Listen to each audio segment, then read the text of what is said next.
গরমে শরীর খারাপ লাগছে, সাধারণ ক্লান্তি ভেবে উপেক্ষা করছেন না তো?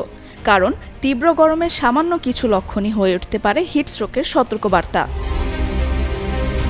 হিটস্ট্রোক হলো এমন এক জরুরি অবস্থা যখন শরীরের তাপমাত্রা নিয়ন্ত্রণের ক্ষমতা নষ্ট হয়ে গিয়ে শরীরের তাপমাত্রা 40 ডিগ্রি সেলসিয়াস বা তার বেশি হয়ে যেতে পারে। ডায়রিয়া ও পানিশূন্যতায় কোটি মানুষের জীবন বাঁচাতে ও জীবনকে এগিয়ে নিতে নতুন প্যাকে এসএমসি ওরসালাইন। সময় মতো চিকিৎসা না হলে এটি মস্তিষ্ক, হৃদযন্ত্র, কিডনি ও পেশির মারাত্মক ক্ষতি করতে পারে। প্রাথমিকভাবে তীব্র মাথা ঘোরা, দুর্বলতা, মাথা ব্যথা, বমি বমি ভাব, অতিরিক্ত গরম লাগা, দ্রুত হৃদস্পন্দন এবং পেশিতে টান দেখা দিতে পারে। তবে সবচেয়ে বিপজ্জনক সংকেত হলো আচরণে পরিবর্তন। বিভ্রান্তি, কথা জড়িয়ে যাওয়া, ধীর প্রতিক্রিয়া, হ্যালুসিনেশন, খিঁচুনি কিংবা জ্ঞান হারানো দেখা দিলে পরিস্থিতি অত্যন্ত গুরুতর।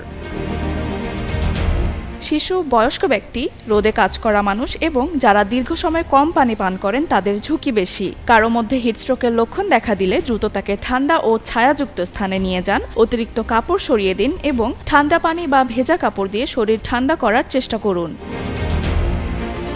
আক্রান্ত ব্যক্তি পুরোপুরি সচেতন থাকলে অল্প অল্প করে পানি বা স্যালাইন দেয়া যেতে পারে, তবে অচেতন ব্যক্তির মুখে কোনো কিছুই দেয়া যাবে না।